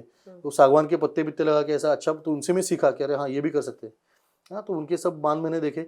और फिर उसका परिणाम ये हुआ कि इस बांध के कारण जो पानी का बहाव रुका, थोड़ा सा मिट्टी भी रुकी। और हमारी जो कुएं लिया हमने बाद में, तो कुओं में भी अच्छा पानी आया। तो पानी की समस्या हल हो गई। तो ऐसे एक एक प्रॉब्लम पे हमने काम किया और ऐसी हमारी इच्छा है कि यही जो मॉडल है ये रेप्लिकेट हो नर्मदा खंड में। आज सीन ऐसा है कि नर्मदा परिक्रमा मार्ग में एटलीस्ट शूलपाणी की झाड़ी में जितने भी आश्रम है जी, वो सब हम एक साथ काम करते हैं, हम बहुत सब अच्छा, जुड़े हुए हैं। बहुत मतलब अच्छा। बिल्कुल बड़वानी से लेके हम्म, गोरा कॉलोनी तक, हाँ बड़वानी अच्छा। से गोरा कॉलोनी तक या फिर माखनेश्वर आश्रम है आखिरी, हम्म, वहां तक जितने भी आश्रम है ना सब एक साथ, मतलब किसको क्या चाहिए हम सब देखते रहते हैं। बहुत तो अच्छा। ये बहुत अच्छी बात है, ये होना चाहिए बिल्कुल था बिल्कुल कि हर आश्रम का आपस में समन्वय होना। बिल्कुल बिल्कुल। और जैसे अभी कालूराम वर्मा करके है, तो उनके आश्रम में पानी की समस्या होने के कारण हमारे इधर जो आता था परिक्रमासी बेचारा कपड़े धो नहीं पाता था और हमारे इधर पे लोड आता था पानी का। बिल्कुल तो अभी वहाँ पे एक मुरारी बापू जी के शिष्यों ने मोटर बिठा दी सोलर की, तो जी। अभी वहाँ पे पानी की समस्या हल हो गई। तो अभी वहाँ से जो आते हैं थोड़ा स्नान करके वगैरह आते हैं। हाँ, तो फिर ऐसे धीरे धीरे एक क्षेत्र में अभी माथासर में भी पानी का एक टंकी बैठ रहा है पेड़ों के लिए, अलग से पेड़ों के लिए, सिर्फ अच्छा। पेड़ों के लिए। तो ये सब जैसे होते जाएगा धीरे धीरे। अभी तो ये जो ट्रैक्टर है उसको हमने पानी मारने का पंप लगाया हुआ है, हम्म, तो उसकी सहायता से हम जो रास्ते के किनारे पेड़ लगे हुए हैं, आजकल जी ज़्यादातर परिक्रमा रोड से चलते हैं, जी। तो रोड पे जो पेड़ लगे हुए हैं हम्म, उनको बारिश के दिन, धूप के दिनों में पानी देने की व्यवस्था उससे हो गई है। अभी रोज वो चल ही रहा है, हम्म, स्प्रिंकलर चला रहे हैं, ठिबक सिंचन जो बोलते हैं वो ड्रिप सिस्टम भी किया हुआ है। और ये जंगल के लिए, मतलब खेती के लिए नहीं, ये सिर्फ जी। जंगल के लिए हमने ये सब किया है। देवराई के लिए पानी का व्यवस्था किया है। एक बार वो जंगल बढ़ गया तो बाकी सब जंगल, अभी देखो हमारे इधर पंछी इतने आ रहे हैं। हम्म, शुरू में मैं 2022-23 में वहाँ जाता था, हम्म, मुश्किल से कोई पंछी दिखता था। अच्छा। आज अगर आप सुबह हमारे आश्रम में आओगे हम्म, तो आप आपकी सुबह वो पंछियों की आवाज़ से आप जग जाओगे। कितना खूबसूरत। 200-300 पंछी तो ऐसे ही दिख जाएंगे। हाँ, तो अपने बात है, जैसे हरियाली दिखेगी पंछी आएंगे तो जगह जगह बीज खा के आते हैं, जी। तो वो गिरा तो के, बीज गिर वो जाएंगे, बीज उससे गिरेंगे तो पौधे उससे पौधे बिल्कुल होंगे। ऐसे इकोसिस्टम डेवलप होते बिल्कुल रहता है। बिल्कुल सांप बढ़ रहे हैं, सांपों, हम बच्चों को सांप पकड़ना सिखाते हैं, उनका बिल्कुल सांप का जो भय है वो निकाल दिया बिल्कुल। उनको। तो सांप और की, सारे सांप हाँ नहीं, पॉइजनस तो नहीं उनको रहते। बस 4-5 हाँ, प्रजाति है भारत में जो यस, आप जो जान लें कि कौन पॉइजनस सी, है, हाँ वरना विषैले नहीं। है, और वो भी उनको भी एक हैंडल करने का तरीका है। बिल्कुल बिल्कुल। तो उनको मारना नहीं, सिर्फ दूर हम भगा देते हैं। हम्म, तो अच्छी, वो बच्चे सीख रहे हैं, अच्छी बात है। जी। अ, बोल बात करने के लिए तो ये भी मेरा बहुत कोर इंटरेस्ट टॉपिक है, आदिवासी लोग, आदिवासियों के साथ काम करना। इसके लिए तो हम स्पेशल, आप वहाँ पे क्या क्या काम कर रहे हैं, हम नेक्स्ट टाइम आप जब आएंगे उस वक्त तो हम इस चीज़ पे बात करेंगे ही। पर मुझे ये पूछना था कि जैसे लोग आपके आश्रम में आके रुकते हैं, ऐसे आप कितने मैया लोग का हैं? आश्रम है। हाँ, मैया के आश्रम में, हाँ सॉरी, हाँ, मैया के आश्रम में, मैया के आश्रम में जो आके रुकते हैं लोग, हाँ। तो ऐसे कितने लोग रहते हैं कि जो दोबारा आपको कांटेक्ट करते हैं और आपको कुछ हेल्प चाहिए, या बच्चों को, आपको कुछ नहीं चाहिए मुझे पता है, बच्चों को कुछ चाहिए, या वहाँ पे ड्रिप का लिए कुछ देना है, पाइप्स देने हैं, या कोई मोटर देनी है, या कुछ कपड़े देने हैं, या वहाँ पे कुछ सोलर लाइट्स लगाने, ऐसे कितने परसेंट लोग आपको रिवर्ट बैक करते हैं? शुरू में देखा जाए तो ये आदिवासियों का जो एक सेवा देने का तरीका है वो बोलते नहीं ज़्यादा, क्योंकि भाषा का, उनकी भाषा हाँ, अलग है। लिमिटेशन उसी आते हैं। क्षेत्र में 12-13 अलग अलग भाषाएं हैं। जी, मतलब आदिवासियों को भी हाँ, आदिवासी की भाषा नहीं आती। बिल्कुल बिल्कुल। ऐसे जैसे ईशान्य भारत में है ना अलग अलग भाषाएं, वैसे इधर भी है। 11 माइल पे भाषा हाँ, बदल और जाती सच है में बोलते, बदलती है, वैसे पूरी तरह से सही में बदलती है। बिल्कुल। अलग अलग भाषा है, पावरी भाषा है, भील भाषा है, बिलोरी भाषा है, अयरानी भाषा है, गुजराती, हिंदी, मराठी, सब अलग अलग भाषाएं चलते हैं, बिल्कुल। राठवी भाषा है। तो अब ये बोलते नहीं थे ज़्यादा। अब मैं एक गैप समझ गया, अब शिक्षण का एक दुष्प्रभाव या प्रभाव की मैं समझ गया कि गैप क्या है यहाँ पे, कि ये जो कर रहे हो वो बता नहीं पा रहे कि हमने ये किया है। जी, तो हमने बस उनको इतना ही ट्रेनिंग दिया कि आप ज़्यादा कुछ मत बोलो, जो किया है इतना बताओ कि बाबा जी हमने इतना इतना किया है, और अगर पूछेंगे तो ही बताओ। जी, लेकिन अगर कोई पूछ रहा है और आप मुंह बता फेर, नहीं रहे हाँ हो। बस, क्योंकि कॉम्प्लेक्स रहता है कि हाँ, बोल नहीं हाँ, पाएंगे, हाँ, हाँ, तो वो इनको बच्चों को जब से सिखाया है, तो मोटिवेट अभी किया। बच्चे खुद होके आश्रम का कार्य जब बताते हैं लोगों को, जी, तो इतने लोग प्रोएक्टिवली आगे आ रहे हैं। देखो, इस बहुत अच्छी बात है। समाज में सज्जनों की कमी नहीं है। बिल्कुल हाँ, समाज में सज्जन बहुत है, बिल्कुल। लेकिन सही जगह पे उनको पहुंचाने वाला कोई नहीं। योजक स्तर दुर्लभ ऐसे बोलते हैं। जैसे अभी ये बच्चे जो काम कर रहे हैं जी, कि कहाँ पे जरूरत है और किसके पास है, बिल्कुल। ये सिर्फ जोड़ने का काम कर रहे हैं। तो ये जो योजक का काम है ना, वो काम ये बच्चे अभी कर रहे हैं। तो उससे क्या हुआ, जैसे अभी एक उदाहरण भी बता सकता हूँ। एक नारकर करके पति पत्नी दोनों जी, परिक्रमा में थे। जी, मुंबई में उनकी बहुत बड़ी फैक्ट्री है कपड़े बनाने की। जी, उन्होंने पूछा कि आपको कपड़े चाहिए तो हम दे सकते हैं। बोले कि नहीं, कपड़े तो अभी है बच्चों के पास, तो फिर क्या चाहिए इसकी, आपको क्या, किस चीज़ की कमी है? तो मैं बोला कि हमारे इधर सेवादारों की कमी है। तो एक क्षण में, उन्होंने परिक्रमा में थे, एक क्षण में दोनों पति पत्नी बोले कि 1 महीना हम रुक के सेवा करेंगे यहाँ पे। और उन्होंने मतलब बाकी कुछ दिन खुद का श्रमदान, ये बहुत ही बड़ी ये सेवा सबसे बड़ा है। दान वो है। 1 महीना खुद वहाँ पे रुके और उन्होंने लिटरली मतलब बर्तन मांजने से लेके झाड़ू लगाने से लेके हर चीज़ की सेवा हम, और एक समय खाना पाते थे दोनों भी, चाय नहीं पीते थे। तो ऐसी सेवा देके उन्होंने पूरा मतलब 1 महीना उन्होंने परिक्रमा के अंदर, तो ये बहुत बड़ी पहल है, बहुत मतलब बड़ी बात है। बहुत ही बड़ी बात है। ऐसे बहुत से परिक्रमासी है ना, जी। 2-4 दिन 3-4 दिन हफ्ता भर से रुकते हैं, लेकिन ये 1 महीना रुके थे। सेवा देने के लिए। बहुत से ऐसे लोग हैं जिन्होंने बाद में आके भी, जैसे एक वो राजन बाबा जी करके, उनके वीडियोस बहुत फेमस है, राजन जी। बाबा करके हैं। उन्होंने, उनको इतना अपना कार्य अच्छा लगा कि वो 1 महीना आके रुके वापस, और उन्होंने बहुत अच्छी, और वो सिर्फ रुके नहीं, वो पूरा क्षेत्र घूम के आदिवासियों से जीवन देख के आए, जी। और उसके बाद उन्होंने 1 महीना बहुत सुंदर सेवा करी, और अभी भी वो हमारे पास मतलब जुड़े हुए हैं। ऐसे बहुत से लोग हैं जी। जो वापस आके, ऐसा होना चाहिए। बिल्कुल। मेरा बताने का मकसद ये है कि आप जब भी परिक्रमा करके वापस जाओ, तो आपने, आपको जिन्होंने सेवा दिया है बिल्कुल उनसे आप वापस जुड़ने की कोशिश करो। बिल्कुल बिल्कुल हाँ? बहुत जरूरी आपने है। उनसे लिया है ना, तो तो देना भी जितना अपना। लिया नहीं उससे 1% तो आप बिल्कुल। उनको दे ही सकते हैं, या फिर जो आपके पास है और जो उनके काम का है, बिल्कुल। ऐसी कुछ चीज़ अगर आप उनको देते हो, चाहे वो समय हो, चाहे वो कोई निधि हो, या चाहे कोई चीज वस्तु रूप हो, वस्तु रूप या हो। फिर कोई एडवाइस हो, बिल्कुल। सलाह भी आप दे सकते हैं कि आप ये करो, ये बिल्कुल मत करो। बिल्कुल बिल्कुल तो इस किसी भी क्षेत्र में आप अगर उनको, और कुछ नहीं तो आशीर्वाद तो दे ही सकते हैं, बिल्कुल। वापस जाके कि बस बाबा रे हम्म, तू बहुत अच्छा काम कर रहा है, इतना भी बोला ना, सिर्फ उसको, जैसे कौतुकाची थाप बोलते हैं मराठी में, बिल्कुल कि बस इसको बोलो कि अरे तू अच्छा काम कर रहा बहुत है, अच्छा कर रहे उसको हैं जो आप। मोटिवेशन मिलेगा ना, वो बहुत अलग तरह का होता है। मतलब मैंने देखा इन आदिवासियों के साथ मैंने काम करते हुए देखा कि उनको जब कोई आके अभिषेक। बोलता है कि अरे तुम बहुत अच्छी सेवा करते हो, तो उनको बहुत मोटिवेटेड फील होता है। कितनी अच्छी तो बात है। अगली बार वो और चाव से सेवा करते हैं, क्योंकि उनको वही चाहिए, फीडबैक है ना, वो फीडबैक बिल्कुल, आना चाहिए आपकी बिल्कुल, सेवा का, तो वो आपने देना चाहिए, ऐसा लगता है। ये कहीं कहीं ना कहीं तो मिसिंग लगता है कि बिल्कुल परिक्रमा हो गई तो उसके बाद कोई आता नहीं। साधुओं के लिए बात अलग है, साधु का जीवन ही अलग है, साधु उसके लिए निकला ही नहीं है। लेकिन जो गृहस्थी परिक्रमा में है, देखो अपने इधर जो 4 आश्रम बोले गए, ब्रह्मचर्य आश्रम, गृहस्थ आश्रम, संन्यास आश्रम, और ये जो वानप्रस्थ और संन्यास, तो इसमें से गृहस्थ आश्रम का ये परम कर्तव्य है कि बाकी 3 आश्रमों की रक्षा करे। ये बहुत अगर बड़ी बात बोली अगर आपने। आप यशस्वी गृहस्थ आश्रम में हो, बिल्कुल तो आपने ब्रह्मचर्य आश्रम, वानप्रस्थ आश्रम और संन्यास आश्रम, संन्यास आश्रम मतलब साधुओं का, परिक्रमावासियों का और बच्चों का रक्षण तीनों आपने का करना ही करना है। बिल्कुल। ये धर्म है, ये बहुत बहुत बड़ी बात बोली आपने। बिल्कुल तो ये होना चाहिए, होता है। जो सच में धर्म का पालन कर रहा है ना, वो बिल्कुल करता है। बिल्कुल और अगर ना भी करता हूँ, हम तो, मैं जैसे बोला कि पॉजिटिवली देखते हैं कि जो आदमी मान लो कहीं थाईलैंड, बैंकॉक, मलेशिया, पटाया घूमने के लिए आता था, वो अगर नर्मदा खंड में आया घूमने के लिए, तो भी अच्छी बात है। बिल्कुल फिर भले वो पिकनिक मोड में हो, तो कुछ कुछ लोग बहुत गुस्सा करते हैं कि ये कैसे देखो आ गए, आजकल यूट्यूबर बहुत आते हैं। हाँ यूट्यूबर अच्छी बात है, बहुत यूट्यूबर अगर एक यूट्यूबर वो भी तो जाके प्रसार और प्रचार कहीं कर रहे गोवा हैं। में जाके किसी पार्टी का शूटिंग करने से अच्छा अगर नर्मदा परिक्रमा का शूटिंग कर रहा है, तो मेरे लिए बहुत अच्छी बात है। और क्योंकि कहीं ना कहीं प्रसार और कहीं ना प्रचार कहीं भी हो कुछ रहा ना है कुछ तो उससे। मजा उसको देगी, यस यस कहीं ना कहीं उसको वो स्पार्क अंदर जरूर गिराएगी, उसको पता, एटलीस्ट उसको इतना भी पता चलना कि मैं जो कर रहा हूँ गलत है, तो भी बहुत बड़ी बात है। लेकिन इसके लिए परिक्रमा में आना चाहिए। मैं तो स्वागत करता हूँ, कोई भी हो। बहुत से महात्मा गुस्सा करते हैं कि ये गलत लोग परिक्रमा में आ रहे हैं, लेकिन मैं बोलता हूँ कि फिर वो सुधरेंगे कब?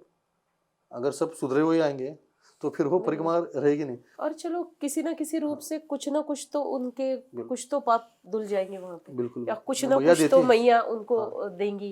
नहीं, उनका कुछ तो पुण्य होगा जिसके कारण तभी वहां तो पे आए आए हैं हैं, वहां तभी पे। तो आए हम। मैं तो बोलूंगी कि वहां पे चींटी से लेके छोटे छोटे जीव जंतु भी हाँ कितना पुण्य किए होंगे कि उस रेवाखंड बिल्कुल में बिल्कुल। वो वहां पे है, उस धरती पे है। श्वान मैया, श्वान मैंने कुत्ते हाँ देखे हैं कि जो हाँ परिक्रमा के साथ चलते हैं ना कुत्ते, हाँ वो भी कितनी मैंने बड़ी बात है देखे। कि मतलब एक महात्मा ने मुझे बताया था कि बिल्कुल परिक्रमा की अगर वासना अधूरी रह गई तो अगले जन्म में कुत्ता बन के वो पूरी करता है। इतना तो मतलब इसलिए बोलते हैं कि इसलिए कभी ओके अधूरी इच्छा मत रखना, जी इच्छा है तो पूरी कर लेना, क्योंकि वो इच्छा पूर्ण करने के लिए वापस जन्म लेना पड़ता है, और फिर जिस भी योनि में है फिर आपको आना बिल्कुल। पड़ेगा। बहुत हमने देखे श्वान की जो परिक्रमा करते हैं और एकदम नियम का पालन करते हुए करते हैं। नियम का पालन करते हुए करते हैं। मतलब हमने मैंने तो भी ये बहुत देखा कि देखे हैं। 11 हाँ के दिन रोटी को मुंह ना लगाने वाला श्वान भी हमने देखा है। अरे बाप रे। हाँ, तो मैंने उसको रोटी दे दी, साधु हाँ को मैंने हाँ ये बिल्कुल फलारी दी, हाँ और उनके साथ जो श्वान था, भैरव हाँ बोलते हैं हम उनको, हाँ हाँ हाँ भैरव बहिरव, मतलब हाँ बही बाहर जाके रव करता है इसलिए हाँ भैरव। हाँ तो भैरव को हमने रोटी दे दी, तो साधु बोले अरे ये कैसे मुंह लगाएगा, आज 11 से उसकी। बोला बाबा जी 11 तो आपकी है। अरे भाई परिक्रमा में है वो नहीं, और देख बोले तो डाल के देख, हमने रोटी उसने मुंह भी नहीं लगाया नहीं। हाँ, क्योंकि उनकी मतलब ऐसे आप देखो क्या क्या बोलेंगे आप इसमें। इससे मुझे एक किस्सा याद आया। हाँ हम लोग ओमकारेश्वर पहुंचने वाले थे। हम्म। और वहां पे एक जगह पे हमने एक गैस रखा था छोटा गाड़ी में, वो निकाल के हम लोग खाना बनाने लगे। पूरा सब्जी वगैरह काट रही थी और मैंने राइस बनाया था।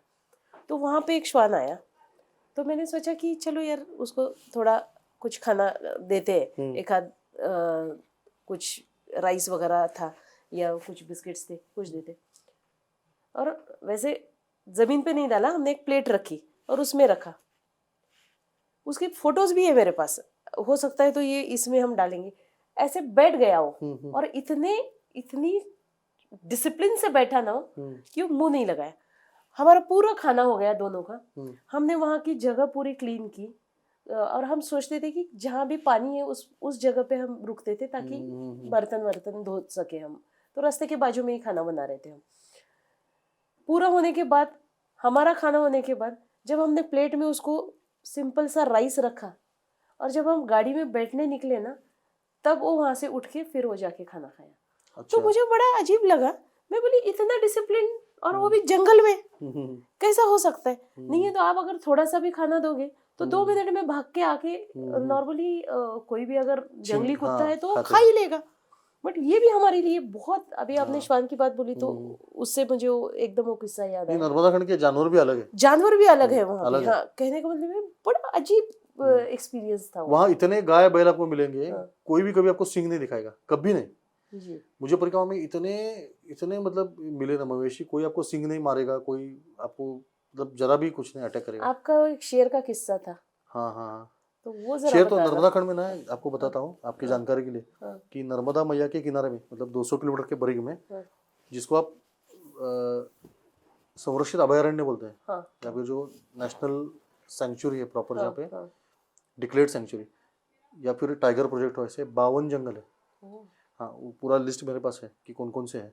अच्छा। पेंच है, बांधवगढ़ है, कान्हा है, सब बड़े बड़े हैं, सब मैया से जुड़े हुए हैं किसी ना किसी मार्ग से।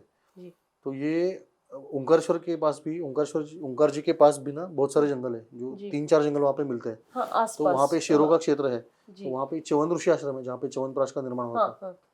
वहाँ से कश्यप ऋषि आश्रम पड़ता है, जो मैया के किनारे पे है। तो मैं तो किनारा छूट गया था, इसलिए मैं वापस कश्यप ऋषि आश्रम आ गया, जहाँ पे मुझे मैया दिखी। तो वहाँ पे मैंने स्नान वगैरह करके रात को सोए थे। तो उस रात को कश्यप ऋषि आश्रम से एक गौ माता को बाघ लेके गया, उठा के। वो हमने सुबह उठ के देखा, घसीटते हुए लेके गया था, वो सब दिख रहा था। और फिर आश्रम के सब सेवादार बोल रहे थे कि अरे गौ माता को लेके गए वगैरह। और फिर वहाँ से मैं निकला तो मुझे लोगों ने बोला तो अब जंगल से मत जा, क्योंकि यहाँ पे शेर है। मैं किनारे से चलने वाला था। बोले अभी नहीं जा सकते बाबा जी, जंगल में शेर है, आपको च्यवन ऋषि आश्रम से रोड जाना पड़ेगा, क्योंकि रात में ही गाय लेके गया तो उसी एरिया में था शेर, मतलब उस एरिया में कंफर्म था, तो मत जाओ। तो फिर बोला ठीक है, माई की इच्छा से बोल के च्यवनप्राश ऋषि के लिए वापस जा रहा था मैं। 3 किलोमीटर का जंगल है जी।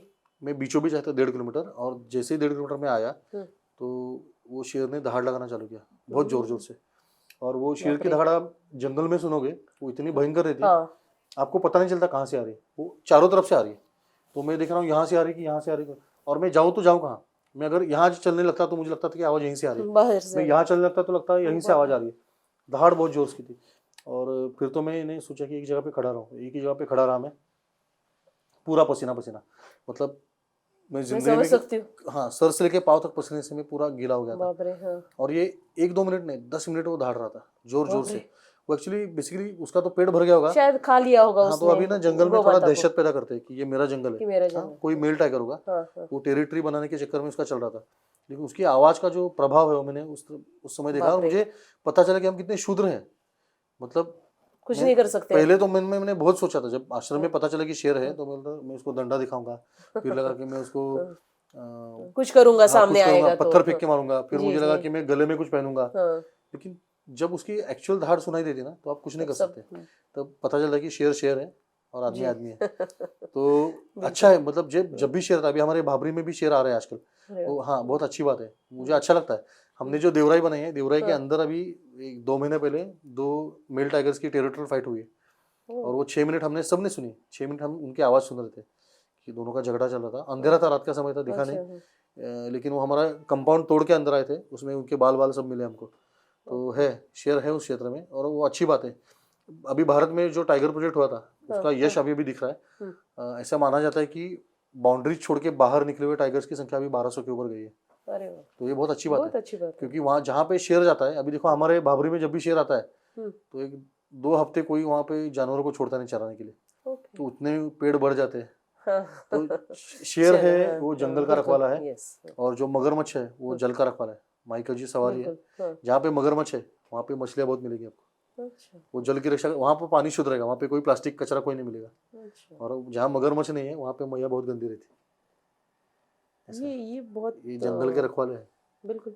हम्म, और वैसे देखा जाए तो हम ही जंगल का हनन करते हैं। सारा हनन कर रहे हैं, हम उनकी जगह ले रहे हैं, तभी तो वो अपने जगह में आके बिल्कुल। हमको उठा के लेके जा रहे हैं या अपने पशु पक्षियों नहीं को नहीं लेके ले जा गए थे, रहे आप अगर आप परिक्रमा हैं। के वेश में हो ना। हाँ हाँ, ये भी मैंने हाँ, सुना कि शेर को कुछ नहीं करता। देखो लाखों सालों की परंपरा है। जी, नर्मदा परिक्रमा ये इतनी उदात्त परंपरा है, अपने भारत में जितने भी अलग अलग जगह पे जो यात्राएं चलती है, जैसे महाराष्ट्र में वारी है, दक्षिण भारत में अयप्पा की यात्रा चलती है, उत्तर भारत में कावड़ यात्रा चलती है, हाँ, अमरनाथ की यात्रा हो या फिर जी, गिरनार की यात्रा हो, जी, सारी यात्राओं में सबसे पुराना अगर कुछ है परंपरा तो वो नर्मदा परिक्रमा का है। तो नर्मदा परिक्रमा की परंपरा इतनी पुरानी है, और उस क्षेत्र के जो बिल्कुल, जानवर है, जो वहाँ के जो लोग और वहाँ के जानवर, सबको पता है कि ये परिक्रमा सी है, आपको कुछ नहीं कुछ करेंगे। नहीं करेंगे। तो शेर भी अपने बच्चों, शेर में तो सोचता हूँ शेरनी बच्चों को सिखाती होगी कि देख इस भेष में जाता है, इसको अटैक नहीं करना है।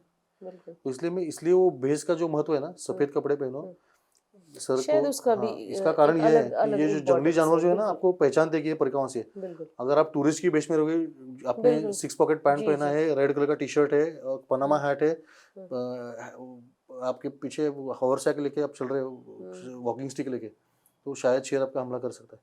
बिल्कुल, लेकिन परिक्रमासी के भेष में कुछ नहीं होता, बिल्कुल, सिंपल सा भेष है, कुछ नहीं, आपका वजन कम करने के लिए। बिल्कुल सही है। और आपका वजन भी कुछ वो तो 50 या 27 किलो 27 कम हुआ किलो था, कम कम हुआ हुआ था था। हाँ, परिक्रमा में। होता है, मैया हाँ, जो अनावश्यक है सब निकाल देती है। हाँ, आपके चाहे विचार हो, वजन हो, चर्बी, बिल्कुल, सब जितना भी अनवांटेड है सब निकल जाता ये बिल्कुल बहुत सही है है। वो कि अपने आप दिखता निर्मल, है वो जा रहा है। हाँ, हाँ, सब निकल जाता है, अ, बीमारियाँ सब बिल्कुल, निकाल देती है वो।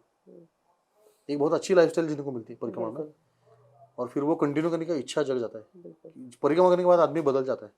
पर मैं यहाँ पे एक चीज बोलना चाहूंगी कि जो फोमो कैटेगरी के लोग हैं ना, हाँ, कि फियर ऑफ ये मिसिंग आउट। हाँ, कि फियर ऑफ मिसिंग आउट, कि भाई ये गया है तो मुझे भी जाना है, ऐसे लोगों को परिक्रमा में मुझे नहीं लगता आना चाहिए, क्योंकि कई लोग मैंने देखे कि आधी परिक्रमा के बाद ही चले गए वापस। हाँ, वो अ, अगर मैं आपको हाँ, स्टैटिस्टिक्स बताऊं हाँ, तो 100 आदमी अगर निकलते हैं, अब हमारा आश्रम तो 8वें-10वें दिन आता है, बिल्कुल, तो हमारे इधर 100 के 100 आ जाते हैं। जी, परिक्रमा पूर्ण करते हैं 12 लोग। ओ, हाँ, पूर्ण मतलब जो ओके, खुद चल के, खुद के पाँव पे चल के, परसेंटेज इज हाँ, जस्ट 12। 12%। और 88% लोग हैं कभी ना कभी किसी गाड़ी का सहारा लेंगे, कभी ना कभी घर चले जाएंगे, या फिर आगे फिर वाहन का मतलब पूरे वाहन से पूरी करेंगे, पूरी, हाँ, हाँ, या फिर निकल देंगे, छोड़ देंगे परिक्रमा, या फिर प्राण भी छूट जी, जाए, ऐसे भी होता है। तो परिक्रमा पूर्ण कर रहा है, इसका परसेंटेज बहुत कम है।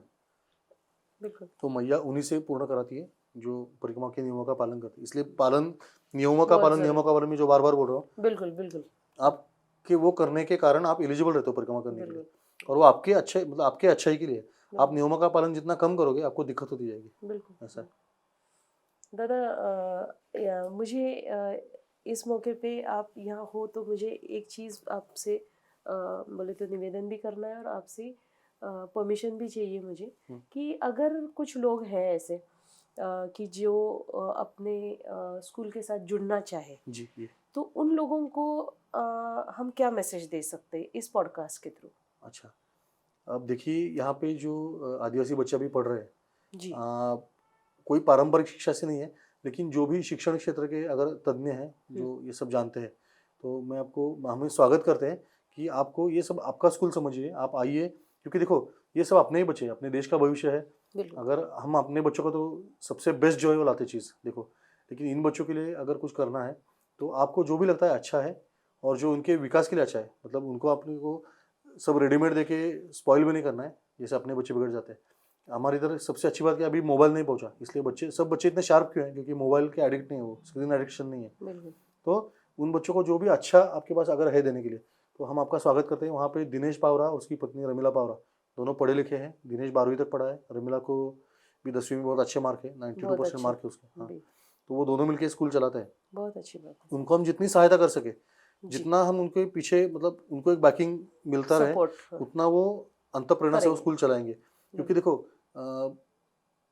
किसी शिक्षक को पगार देके जो स्कूल चलाया जाता है, उससे अच्छा किसी के अंदर ज्योति जाग गई कि मुझे बस किसी को बिल्कुल सिखाना है, समझ तो गई। वो शिक्षण थोड़ा सा अलग होता है। तो यहाँ पे वो ज्योति जग चुकी है, बिल्कुल तो उसको बरकरार रखने के लिए जैसे अभी ये दिया जल रहा है, हमको उसको तेल बिल्कुल डालना पड़ेगा, इसका जो अगर बिल्कुल काला कुचेत निकालना पड़ेगा। जी तो ये काम आप करिए कि आपको जो लगता है सही है, आप हमें देते जाइए। आपको जो लगता है कि ये नहीं करना चाहिए, हमें बताते जाइए। ये सब हमारी सबकी स्कूल है, बिल्कुल हम सब मिलके ये बहुत अच्छा ये एक बोला नहीं, आपने। ऐसे बहुत पूरा आपको हाँ, बताता हूँ मैं। शूलपाणी क्षेत्र 90-100 किलोमीटर के क्षेत्र में स्कूल नहीं है वहाँ पे। हाँ, तो आपको अगर लगे तो ऐसी हम ये सब और जगह पे भी कर सकते हैं। बिल्कुल बिल्कुल क्यों अब नहीं। हाँ, हाँ, अगर किसी को आके कुछ सिखाने की इच्छा है तो आपका स्वागत है। आप वहाँ आके कितने भी दिन रहो, बच्चों को सिखाओ, बच्चों के साथ खेलकूद करो। हाँ, आपका सबका स्वागत है, ये अपना ही स्कूल है। वैसे मुझे लगता है हाँ नहीं वो तो हमने आपसे मिलने से पहले ही डिसाइड किया था कि अपना ही स्कूल है, वो अच्छा सोच के ही हम लोग प्लानिंग कर रहे हाँ, थे क्या कर सकते हैं क्या नहीं कर सकते। क्योंकि हम कुछ लोग तो हम ज़रूर आने वाले हैं हाँ, वहाँ पे। आके हम 4-5 दिन रहेंगे, वहाँ आसपास का सारा हाँ, एरिया देखेंगे। बिल्कुल। और वैसे देखा जाए तो ये लोग भी इंटरेस्टेड है ही आने में, इनको सबको लेके आऊँगी मैं। यस, और दादा एक पॉडकास्ट से अभी जी तो नहीं भरा है, पर दोबारा आप जब आओगे या जब हम वहाँ आएंगे हम्म, वहाँ पे बात करेंगे, क्योंकि ये बच्चे भी आएंगे मेरे साथ। पर आज इतना आपने कीमती समय निकाला, हाँ, तो इसके लिए मैं तहे दिल से आपकी शुक्रगुजार हूँ। और सिर्फ इतना ही नहीं, मुझे अपने दर्शकों को ये बताना है कि अ, नर्मदा परिक्रमा के लिए जैसे श्री शक्ति ने मेरा नंबर डाला था परिक्रमा के टाइम, मैं किसी को सोच रही थी कि मेरे साथ और कोई एक लेडी आए, तब जो नंबर मेरा वायरल हुआ था, इतने फ़ोन आते हैं रोज़ाना, मुझे 2-3 फ़ोन तो आते। तो मैं सबको बताती हूँ कि भाई हम जब परिक्रमा करें तो परिक्रमा करते समय ये ना सोचे कि हम किसी आश्रम में जाने के बाद हम फ्री का खाए और वहाँ से आगे जाए। प्लीज़ आप इन सब आश्रमों के लिए कुछ ना कुछ, आप कहीं पे कुछ खाते हो ना भी खाते हो, कहीं पे रहते भी हो, तो आप ज़रूर इन आश्रमों को एक थोड़ी सी तो हेल्प कीजिए। क्योंकि ये आश्रम चलेंगे कैसे, कई सारे आश्रम ऐसे हैं कुछ जंगल के रास्ते में कि जो बंद होने वाले हैं, क्योंकि वो बेचारे कुछ कर ही नहीं सकते। और उस जगह पे आपको एक रोटी खिलाना भी कितना मुश्किल है, ये जब तक आप परिक्रमा में जाओगे नहीं तब तक आपको पता नहीं चलता। जैसे दादा ने बोला कि एक रोटी दादा ने खाई और महाराज जी और उनकी वाइफ उस दिन भूखे सोए होंगे, ये कितनी बड़ी बात है। और वही चीज़ इनका पूरा लाइफ ट्रांसफॉर्म की। तो हमारा तो थोड़ा तो कर्तव्य बनता है कि हम कुछ ना कुछ उनको वहाँ पे बिल्कुल। मदद करें। और फिर से मैं एक बार आपका धन्यवाद देती हूँ, आप आए, आपका धन्यवाद। इतना कीमती समय दिए, और ज़रूर जल्दी मिलेंगे दादा। बिल्कुल, और अब अगली बार आप आपकी कैमरा लेके आना, क्योंकि वहाँ पे अभी हम चार्जिंग के लिए सुविधा करी है। सोलर के ऊपर एक इन्वर्टर बहुत बैठा अच्छी हुआ बात है। है। हाँ तो बहुत सौर अच्छी ऊर्जा पे बात है। चलने वाला इन्वर्टर अभी गुजरात से हम ला वेरी रहे हैं। नाइस। हाँ वहाँ के एक दाता है, उन्होंने दिया है। बिल्कुल बहुत अच्छा। तो वो लगेगा तो वहाँ पे अभी सब टेक्निकल आप सेटअप कर सकते हो वहाँ जी पे। जी नहीं, इन सबको लेके तो ही अपने पास आऊंगी। जितना भी अच्छा है वही सब बिल्कुल देना बिल्कुल। है उसमें। और हमको कुछ करना है वहाँ हम्म, पे, ये सब ने मन में तो ठान लिया है कि कुछ परंपरा को करना है। जागरूक रखते हुए। बिल्कुल बिल्कुल, ये हमारा परम कर्तव्य है कि हम्म, हम अपनी परंपरा को, और ये अपने देश के भविष्य है आगे के। बिल्कुल बिल्कुल। और ये इतने प्योर बच्चे हैं कि इनको कुछ सिखाओ तो एक अलग आनंद आता है। क्योंकि मैं बिल्कुल। खुद भी आदिवासी लोगों के साथ काम हम्म, करती हूँ, तो एक अलग दुनिया ही अलग होती है। बहुत शुद्ध शुद्ध अंतःकरण के लोग विचार हैं, ही है। शुद्ध जी अंतःकरण के लोग हैं। जी इसलिए अच्छा मैया लगा। के भाई मानते हैं ना उनको। बिल्कुल बिल्कुल सही है। तो तो दादा तो आपके इस माध्यम से मैं सभी श्रोताओं को भी आह्वान करना चाहता हूँ कि आपको जब भी समय मिले, थोड़ा सा समय निकाल के नर्मदा खंड के किसी भी आश्रम में जाएं, किसी भी एक संस्था से, किसी भी एक आश्रम से, किसी भी मंदिर से आप जुड़ जाएं, वहाँ के परिक्रमावासियों के सेवा करें, सुख दुख बांटे, वहाँ जो सेवादार है उनसे बातें करें, उनको क्या चाहिए क्या नहीं देखें, अपने परिवार का एक हिस्सा समझ के आप उनको अगर मदद करेंगे तो उनके लिए भी वो बहुत ताकत देना रहेगा। और एक नर्मदा खंड की जो नर्मदा परिक्रमा की जो एक अखंड परंपरा है उसको और आगे ले जाने में वो सहायता करेगा। नर्मदे हर।